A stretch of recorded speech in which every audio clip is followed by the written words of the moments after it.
नमस्कार सभी केंद्रीय कर्मचारी, राज्य कर्मचारी और पेंशन भोगियों के आपके अपने भरोसेमंद YouTube channel government employees times के फ्रेश वीडियो में एक बार फिर से हार्दिक स्वागत है। देश भर के 1 करोड़ से ज़्यादा कर्मचारियों और पेंशनर्स के लिए धमाकेदार है 5 बड़ी खबरें, जिसमें बात करने वाले हैं 8वें पे कमीशन को लेकर आई बड़ी खुशखबरी।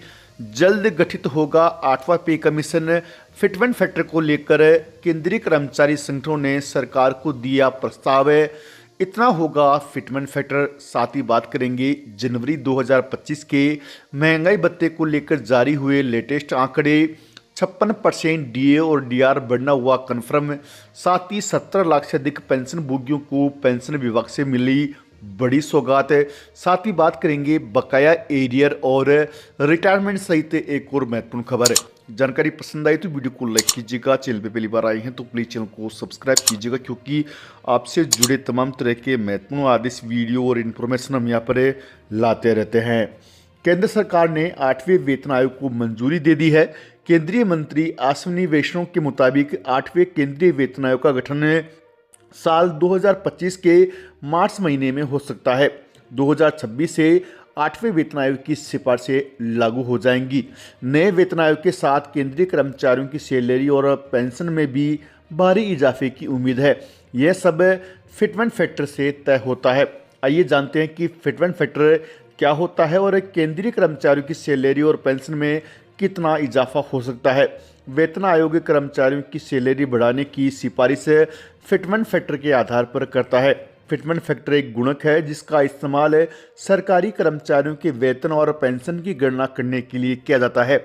इसे मुद्रास्फीति, कर्मचारियों की जरूरतों और सरकार की वित्तीय क्षमताओं जैसे चीज़ों पर गौर करके तय किया जाता है। वेतन आयोग यह जानने की कोशिश करता है कि महंगाई कितनी बढ़ी है और उसका कर्मचारियों की जीवन शैली पर क्या प्रभाव पड़ा है, जैसे कि उनके लिए घर और गाड़ी खरीदना कितना मुश्किल हुआ है। आपको जानकारी के लिए बता दें कि वेतन आयोग की नई सैलरी की सिफारिश करते समय चावल, गेहूं, दाल, सब्जी, दूध, चीनी, तेल, ईंधन, बिजली के पानी का बिल, मनोरंजन, त्यौहार और शादी जैसे खर्चों को ध्यान में रखा जाएगा। आपको बता दें कि वेतन आयोग देश की वित्तीय स्थिति पर भी गौर करता है। अगर इकोनॉमी की ग्रोथ अच्छी रहती है तो वेतन में ज़्यादा वृद्धि होने की गुंजाइश रहती है। वेतन आयोग कर्मचारियों के कामकाजी प्रदर्शन को भी ध्यान में रखता है।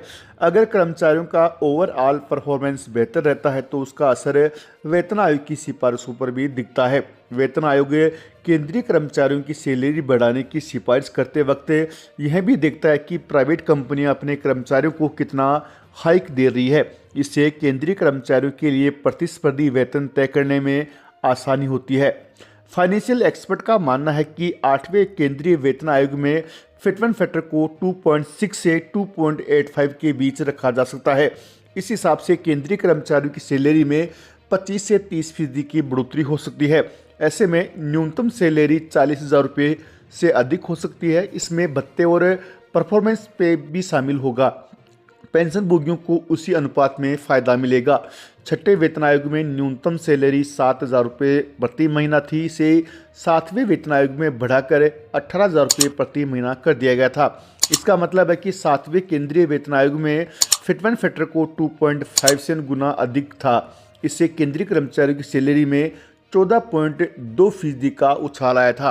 वहीं पर आपको जानकारी के लिए बता दें कि देश भर के 1 करोड़ से ज़्यादा केंद्रीय कर्मचारियों और पेंशनर्स के वेतन भत्तों और पेंशन में संशोधन के लिए 8वें पे कमीशन में फिटमेंट फैक्टर को 2.86 रखा जा सकता है। ऐसे में कर्मचारियों और पेंशनर्स की सैलरी और पेंशन में ज़बरदस्त बढ़ोतरी देखने को मिलेगी। वहीं पर आपको जानकारी के लिए बता दें कि 8वें वेतन आयोग में इतिहास में पहली बार होगा जब 1 साल के कम समय में कमेटी अपनी रिपोर्ट सरकार को सौंप देगी और सरकार के द्वारा 1 साल से कम समय के बीच 8वां केंद्रीय वेतन आयोग की सिफारिशें लागू कर दी जाएगी।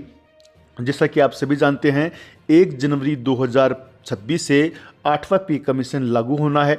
अभी जनवरी का महीना चल रहा है और फरवरी प्रारंभ होने वाली है। ऐसे में संभावना जताई जा रही है कि मार्च महीने में केंद्र सरकार 8वें केंद्रीय वेतन आयोग की स्थापना कर सकती है। वहीं पर जनवरी 2025 के महंगाई भत्ते को लेकर भी बड़ी अपडेट निकल के सामने आ रही है। इस बार केंद्रीय कर्मचारियों और पेंशनर्स के डीए और डीआर में 3% की बढ़ोतरी होना कन्फर्म माना जा रहा है।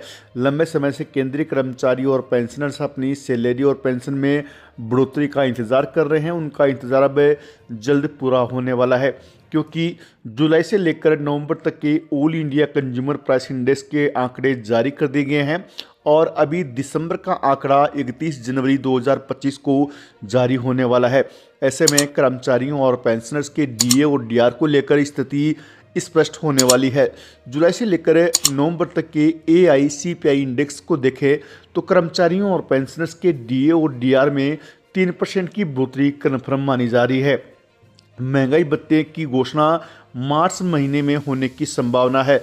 इसे 1 जनवरी 2025 से लागू किया जाएगा। बकाया एरियर कर्मचारियों और पेंशनर्स के खाते में क्रेडिट किया जाएगा। वहीं अगली बड़ी खबर की बात कर लें तो देश भर के 1 करोड़ से ज़्यादा केंद्रीय कर्मचारियों और पेंशनर्स को 3 बड़ी खुशखबरी मिलने की उम्मीद जताई जा रही है। आपको जानकारी के लिए बता दें कि सरकारी कर्मचारियों की बेहद काम की खबर है।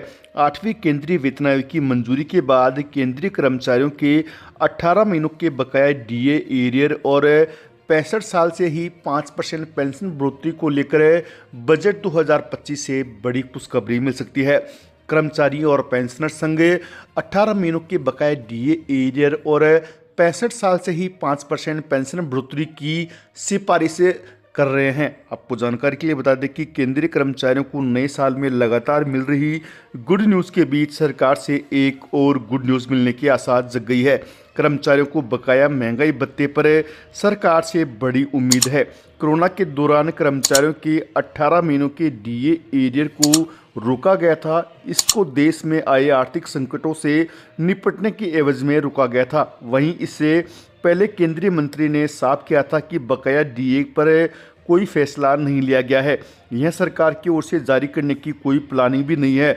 आपको जानकारी के लिए बता दें कि सरकार ने भले ही 18 महीनों के बकाया डीए एरियर को लेकर साफ इनकार कर दिया है, लेकिन कर्मचारी और पेंशनर संघ को उम्मीद है कि सरकार बजट 2025 में केंद्रीय कर्मचारियों और पेंशनर्स के 18 महीनों के बकाया डीए एरियर सहित 65 साल से ही 5% पेंशन बढ़ोतरी को लेकर बड़ी खुशखबरी दे सकती है। हालांकि केंद्रीय कर्मचारी संगठन और पेंशनर समाज इस बात में जुटे हुए हैं कि केंद्र सरकार 65 साल से ही 5% पेंशन बढ़ोतरी और 18 महीनों के बकाया डीए एरियर को बजट 2025 से मंजूरी दे दी। अब देखने वाली बात है कि 1 फरवरी 2025 को देश का बजट पेश किया जाएगा। ऐसे में कर्मचारियों और पेंशनर्स को वित्त मंत्री निर्मला सीतारमण से भारी उम्मीद है।